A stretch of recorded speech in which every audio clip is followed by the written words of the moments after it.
সরাসরি অভিনয় করতে করতে যাচ্ছি কিভাবে।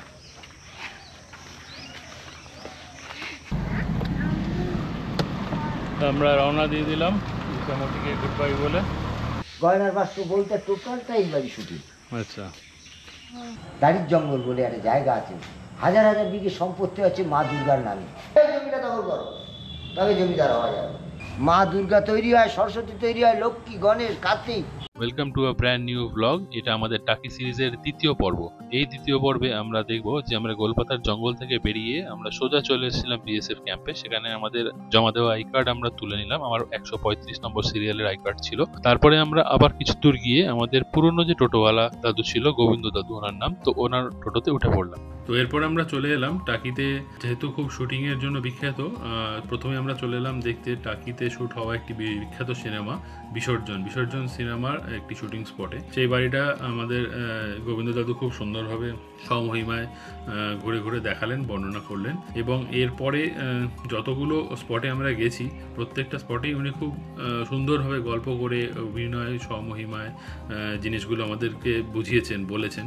তো আমার কয়েক জায়গায় গোপ্রোর অডিওটা ওঠেনি, তো আমি সেই জায়গাগুলো ভয়েস ওভার দিয়ে করছি, কিন্তু ওনার জায়গাটা আমি ঠিক ফোটাতে পারবো না। বাকি জায়গায় আমার অডিও খুব ক্লিয়ার উঠেছে, তো সেইগুলোতে কোনো অসুবিধা হবে না। এরপর আমরা চলে গেলাম টাকির বিখ্যাত নলকূপ দেখতে। সেই নলকূপের এখানেও দাদু খুব সুন্দরভাবে বর্ণনা করলো এখানকার ইতিহাসটা। তো এই নলকূপের ইতিহাসটাও আমরা মিস করে গেছি অডিওতে। তো এরপর আমরা ঘুরতে ঘুরতে চলে এলাম টাকিতে এক বিখ্যাত ব্যক্তিত্ব, আমাদের কার্গিল যুদ্ধের অন্যতম একজন নায়ক শঙ্কর রায়চৌধুরী, ওনার বাড়িতে। এটা ওনার টাকি, ওনার বসত ভিটে। এবং এই বসত ভিটেতে আমরা বেশ কিছুক্ষণ সময় কাটালাম। চল, সরাসরি অভিনয় করতে করতে যাচ্ছি কিভাবে।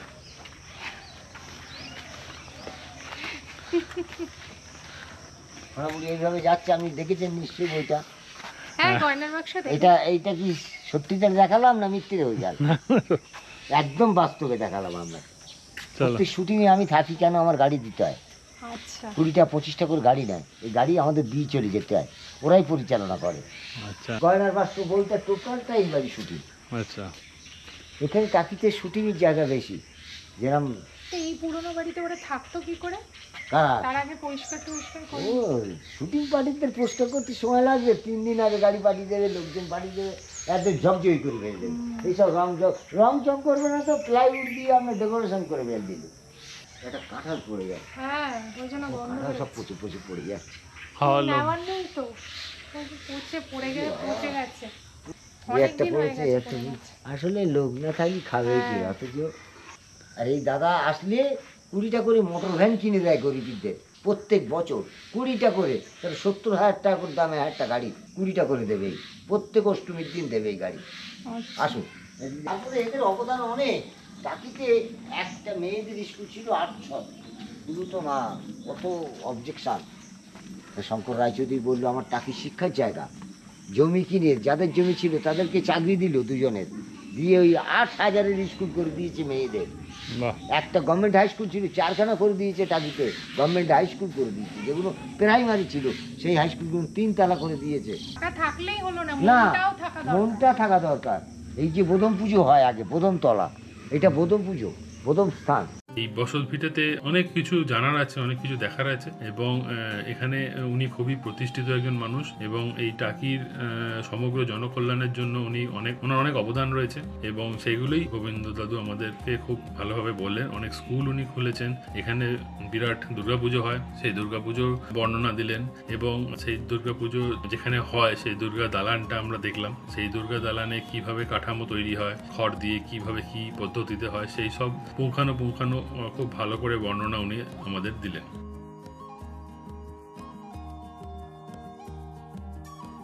এরপর আমরা দুর্গা দালান থেকে এগিয়ে গিয়ে একটি মনসা গাছ রয়েছে খুব বড়, তো দাদু আমাদেরকে সেই মনসা গাছ থেকে একটু ফুল পেড়ে এনে পিউকে উপহার দিল। এবং ফুলটি খুলে তার মধ্যে দেখালো কিভাবে মানে প্রাকৃতিকভাবেই মানে ফুলটা এমনভাবেই তৈরি যে দেখে মনে হচ্ছে ভিতরে শিবলিঙ্গ মানে শিব রয়েছেন এবং পঞ্চনাগ তাকে ঢেকে রেখেছে উপর থেকে। ফুলটাই এইভাবে মানে তৈরি হয়েছে প্রাকৃতিকভাবে, তো এটা খুবই ভালো লাগলো। তো তারপরে আমরা এখান থেকে আমাদের পরের গন্তব্য রওনা দিলাম টাকি রাজবাড়ির উদ্দেশ্যে। তো টাকি রাজবাড়ির ওখানে গিয়ে আমরা যে জিনিসগুলো দেখলাম শুনলাম ওনার মুখে, তো এইটা এবার পুরোটাই দাদুর মুখে আমরা শুনবো।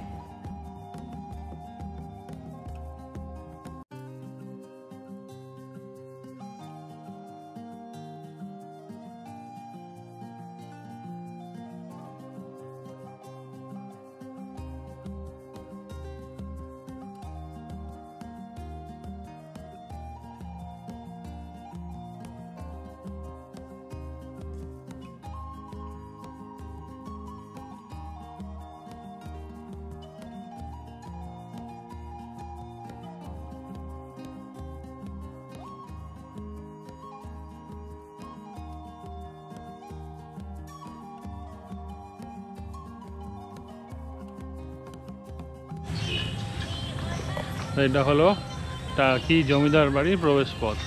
আমাদের মোটামুটি 10 টাকা করে পার হেড টিকিট। টাকি পুবের বাড়ি।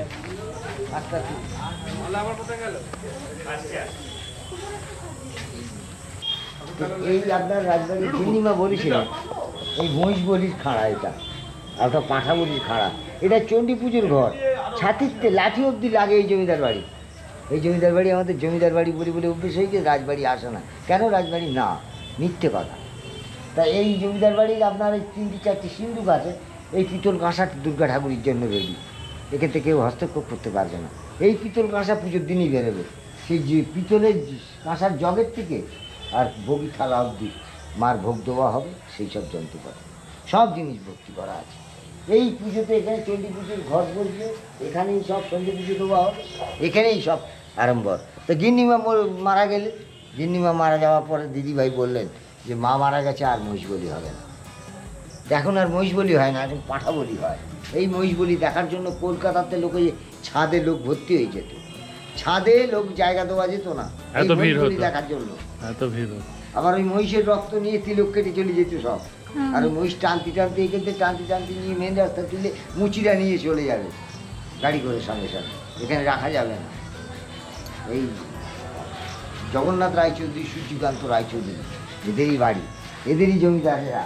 এরকম যে এটা খাওয়ার জায়গা, একটু একটু করে আমের চাটনি দিয়ে চাটনি খাবে, একটু করে করে আঙুল দিয়ে চাটবে, আর একটা একটা হিসেব বার করবে। এরা কূটনৈতিক বুদ্ধি ছাড়া এদের নেই। সারা জীবন জমিদার কেন হয়? আপনার আমার দাদা শোষণ করে তবে জমিদার হয়। জমিদার জমিদারই হয় না। আমি পাচ্ছি তো জমিদার হতে, আমি তো টোটাল, আমি জমিদার হবো কী করে? আমি সেই উদ্বৃত্ত তো বস্তার হতে হবে, গুন্ডা হতে হবে, আন্ডারগ্রাউন্ডে ঢুকে দেবে, অত্যাচার করতে হবে, তবে জমিদার। হ্যাঁ, ওই জমিটা দখল করো, তবে জমিদার হওয়া যাবে, বুঝেছেন? তো এখানে একটু একটু চারটেই দাঁড়িয়ে জঙ্গল আমার, বারাসাত আমার, বসিয়ার তো এই টাকি আমার। একটা বড়বাবু বললো, এই আমার করিস না কেউ, সবই রেখে যেতে হবে, সবই রেখে চলে যেতে হবে। তবে জিনিসগুলোকে বজায় রাখ, তোরা নিজেরা সবাই মিলে টাঙড়ে রাখ, থাকবে। জামাইবাবু, এখন দাদাবাবু আসেন, জামাইবাবু আর দিদি আসেন। তা দিদি এসে বলে কি যে বাপ ঠাকুর দাদা যে 14 পুরুষ যেভাবে করে গেছে সেইভাবে চলে আসবে, তাতে আমাদের ভিখারি হতে হবে। এই আমরা এই সেগুন কাঠের চৌকাঠ লাগাতে পারবো না, এই জমা সেগুন কাঠের চৌকাঠ লাগাতে পারবো না, 4 চৌকো, এই সব সেগুন কাঠের কাঠ হবে। জমিদার ওখানে বসছে না, সবাই বসবে, জমিদার রানীমাটা সব বসে ওনাদের হিসেব নিকে সবে চায়, বেড়াদের হুকুম করবে, গলায় গামছাতে, বাবু কী বললেন, এক বোতল জল নিয়ে আয়, চা নিয়ে আয়। তো এই হচ্ছে প্রফেসর, গভর্নমেন্ট হাই স্কুলের হেডমাস্টার মশাই কলেজের অধ্যাপক ঢুকে পড়লেন। সিকিউরিটি গার্ড তখন নেপালি, বল্লভ নিয়ে দাঁড়িয়ে থাকতে গেটে ঢুকে। তো ওদের কাছ থেকে পারমিশন নিয়ে ঢুকলেন। এদেরকে বললো এসে, তোমাদের পারমিশন কে দিয়েছে? তো বললো সিকিউরিটি গার্ড দিয়েছে। স্যার, আমি টাকি গভর্নমেন্ট কলেজের অধ্যাপক, আমি টাকি গভর্নমেন্ট হাই স্কুলের হেডমাস্টার মশাই, আপনার কাছে টাকিতে কোনো হসপিটাল নেই, তা আপনারা যদি এত সয় সম্পত্তির মালিক, আপনারা যদি একটু জায়গা দেন তাহলে আমরা হসপিটালটা করতে পারি। তাই বললো আমার ওই 20 বিঘে সম্পত্তি নিয়ে নাও। তাই ওই 20 বিঘে সম্পত্তি দিয়েছে, বললো টাকি গ্রামীণ হসপিটাল করতে হবে, টাকি গ্রামীণ হসপিটাল ছাড়া আমি জায়গা নেই। তাই ওই 20 বিঘে সম্পত্তির সঙ্গে সঙ্গে লিখে দিয়েছে। ওই বিশাল বড় পুকুর ওখানে, ওই পুকুরই মাটিয়ে নিয়ে সব বিল্ডিং করা। এই দরজা ফরজা কি সব খুলে গেছে? সব লিখে থাকে। তো বাড়ির নায়েব মশাই ওই ওই যে কাছারি ওইটা? হ্যাঁ ওই কাছারি বাড়ি থাকতো, এখন তো হসপিটালকে দিয়ে দিয়েছে। তো সেই কাছারি বাড়ির হিসেব নায় মশাই কোথাও হয়ে চলে আসছে তার বংশ পরাপর, তার নাতি নাতনি করছে। আচ্ছা।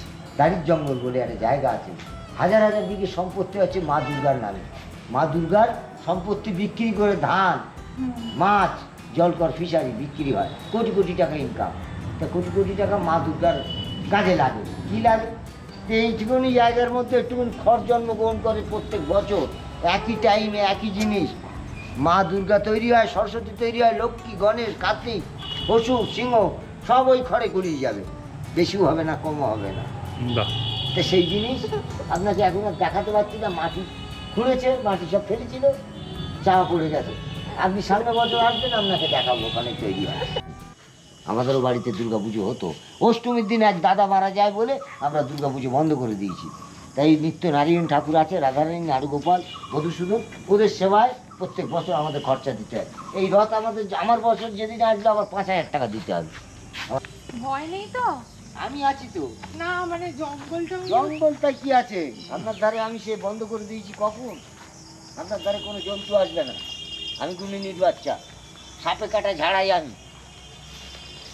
এটা কি ঠাকুরতলা? আসুন, হ্যাঁ দুর্গাতলা। এই মহিষবলির জায়গা ছিল, এটা বড়, ছোট হয়ে গেছে এখন, মহিষবলি নেই, এখন পাঠা বলি হয়। দিদিভাই চলে আসুন, কোনো চিন্তা নেই, আসুন।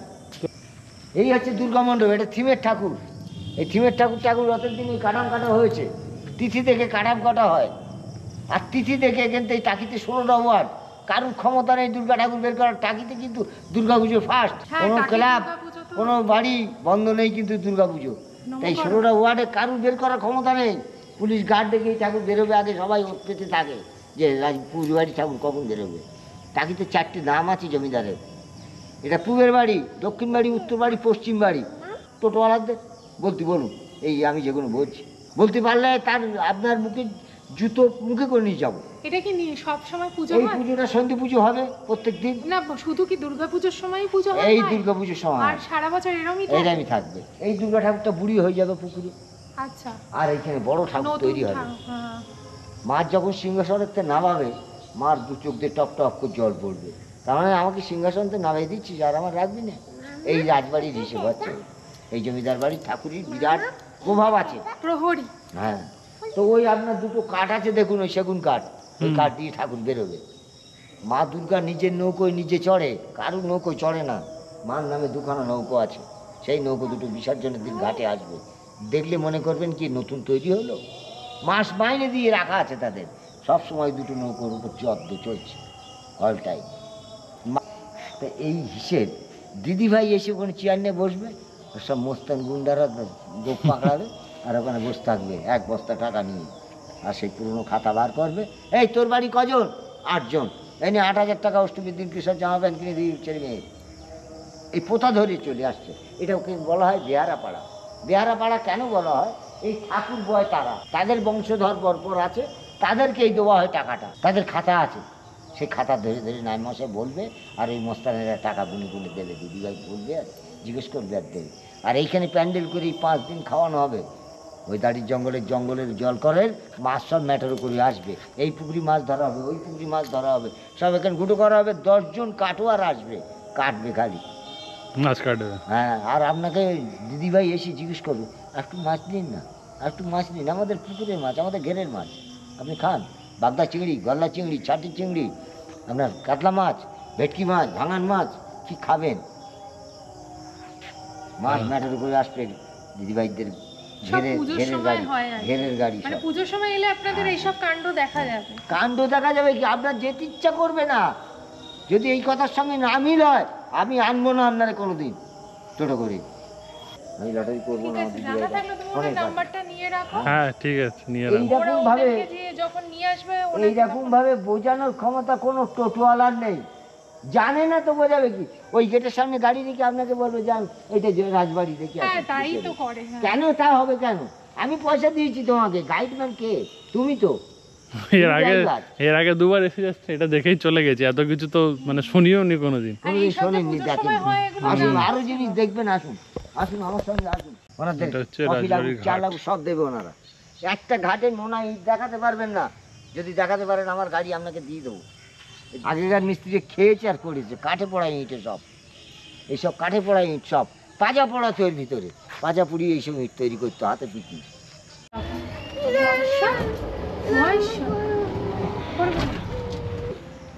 এখন আরো কিছু এই ফুলেশ্বরী কালী মন্দিরে আছি আমরা এখন। এই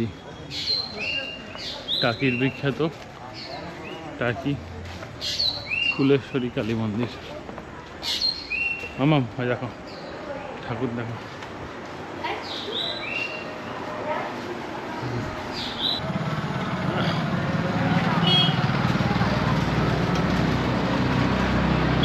এবার আমাদের গন্তব্য রামকৃষ্ণ মিশন টাকি।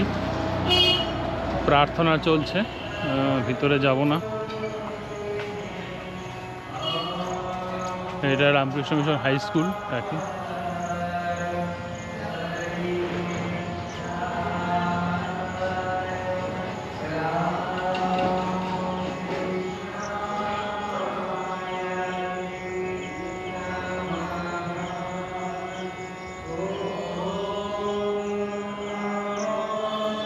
তো এখন বাজে মোটামুটি 8টা, আর আমরা এই ঘুরে টুরে এলাম। এবার একটু রেস্ট নেব কিছুক্ষণ। এই আধ ঘন্টা 40 মিনিট আগে এসেছি। তো আমাদের যে ড্রাইভার কাকা ছিল খুব সুন্দরভাবে বর্ণনা দিয়ে সব কিছু ঘুরিয়ে ঘুরিয়ে দেখালো, আর বেশ সুন্দর সব জায়গাগুলো। এর আগেও অনেকবার টাকি এসেছিলাম, কিন্তু এত বিস্তৃতভাবে কেউ বলেনি, অনেক কিছু জানা গেল, ভালো লাগলো ঘুরে। তো ওনাদের এমনি এখানে প্যাকেজ চালু হয়ে গেছে, 5টা জায়গা 350 টাকা। তো আমাদের আরও কিছু জায়গা এক্সট্রা ঘুরিয়েছিল, হ্যাঁ। তো সেইগুলো সব মিলিয়ে মোটামুটি 550 টাকার মতো নিয়েছে, কিন্তু মানে সেটা ঠিক আছে, যথার্থ। যা যাভাবে বলেছে বুঝিয়েছে খুব সুন্দরভাবে, যথার্থ। তো ঠিক আছে, সেটা এমন কিছু না। তারপরে আমরা হোটেলে এলাম, ডিনারের অর্ডার দিয়ে দিয়েছি। আমি এখন একটু বাদাম টাদাম খাচ্ছি, স্ন্যাক্স। আমরা একটু রেস্ট নিচ্ছি, ল্যাপটপে ফাইলগুলো ট্রান্সফার করব। তারপরে আর মোটামুটি এখন কিছু কাজ নেই, বাইরে গুটগুটে অন্ধকার। আমাদের রাতের খাবার মেনু এটা এগ পকোড়া, এটা ফিশ বল, ঠিক আছে, চিকেন পকোড়া আর ফ্রেঞ্চ ফ্রাইজ। তো হালকা স্ন্যাক্স দিয়ে আজকে ডিনারটা সারা হবে, বেশি কিছু নিয়ে নিই। কালকে আবার সকালে ব্রেকফাস্ট আছে কমপ্লিমেন্টারি। তো মোটামুটি হালকা স্ন্যাক্সের উপরেই।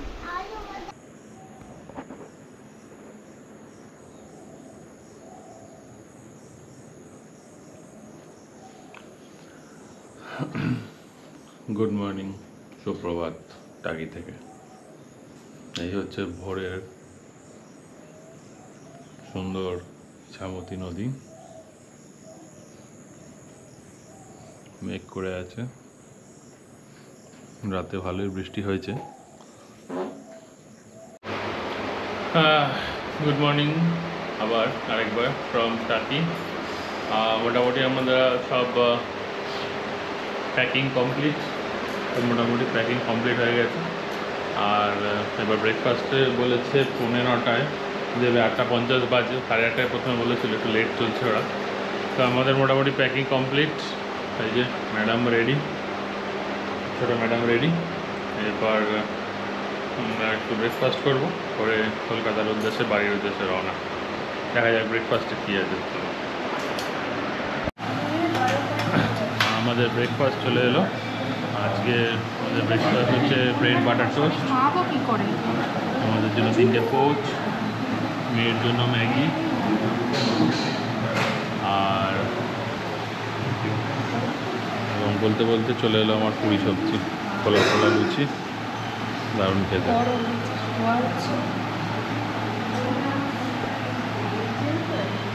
দেখে তো ভালোই লাগছে, খেয়ে দেখি কীরকম।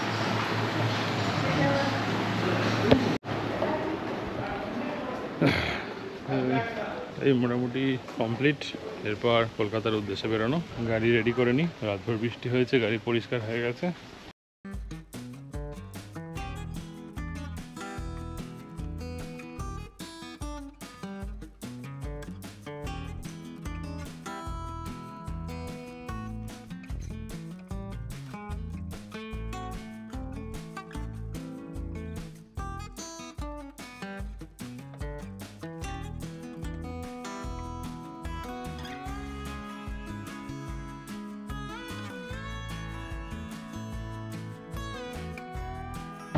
আমরা রওনা দিয়ে দিলাম ইছামতিকে গুড বাই বলে কলকাতার উদ্দেশ্যে।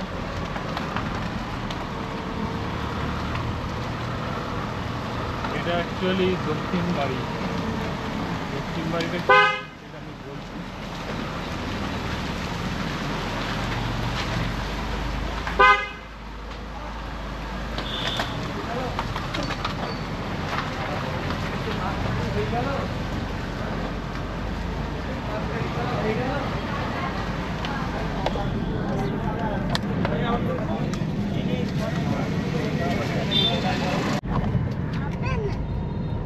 এদিকে কালকে আমরা অন্ধকার হয়ে গেছিল, দেখতে পাইনি টাকি সরকারি মহাবিদ্যালয়, এরপরে পড়বে টাকি লাইব্রেরি, আচ্ছা ঠিক আছে, খাও। টাকি পৌরসভা।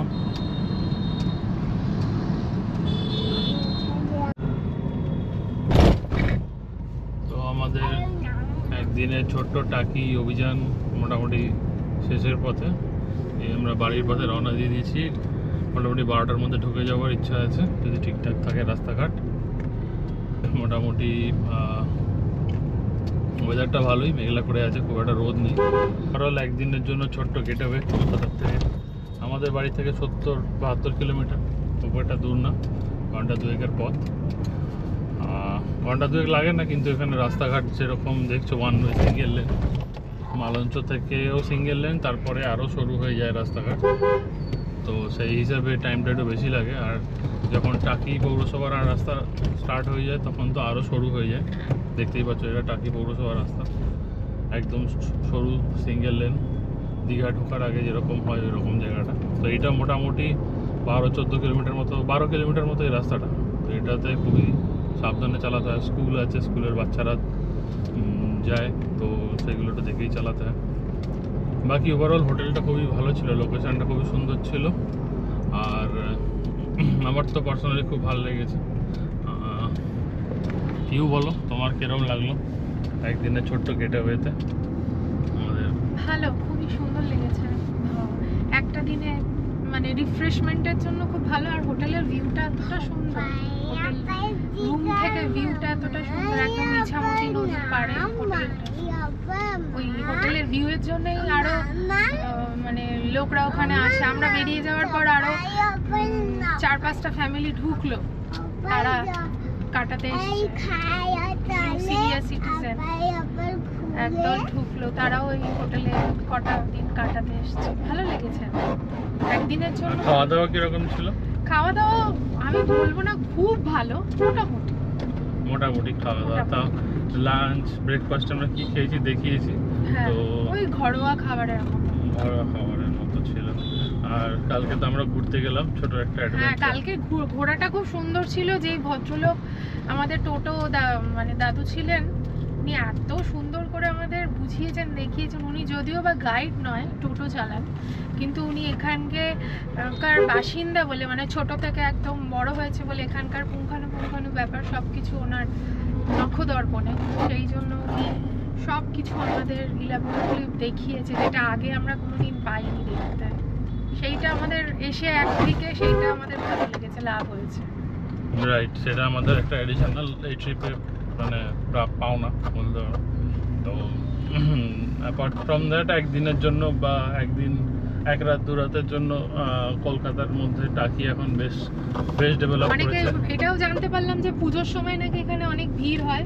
পুজো থেকে পুরো ফেব্রুয়ারি মাস অবধি এখানে ক্রেজটা থাকে, কারণ পুজোতে ইছামতি নদীর পাড়ে যে বিসর্জন হয়, ইন্ডিয়ার বিসর্জন আর বাংলাদেশের বিসর্জন একই ইছামতি নদীর ইয়েতেই হয়, নদীতেই হয় বলে সবে লোকেরা দু দেশের বিসর্জনটা, মায়ের বিসর্জন দেখতে আসে এখানে।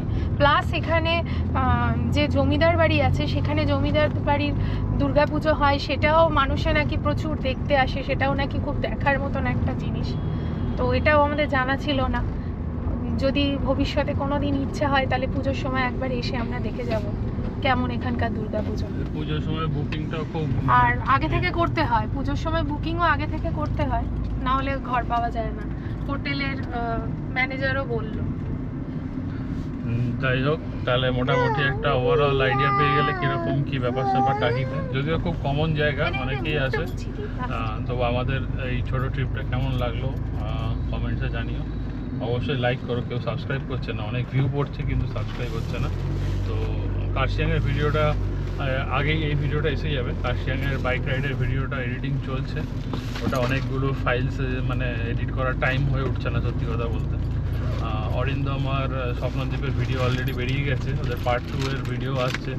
আমি একটু 18 মাসে বছর করে ফেলেছি, তবে ওইটার আগে এইটা বেরিয়ে যাবে।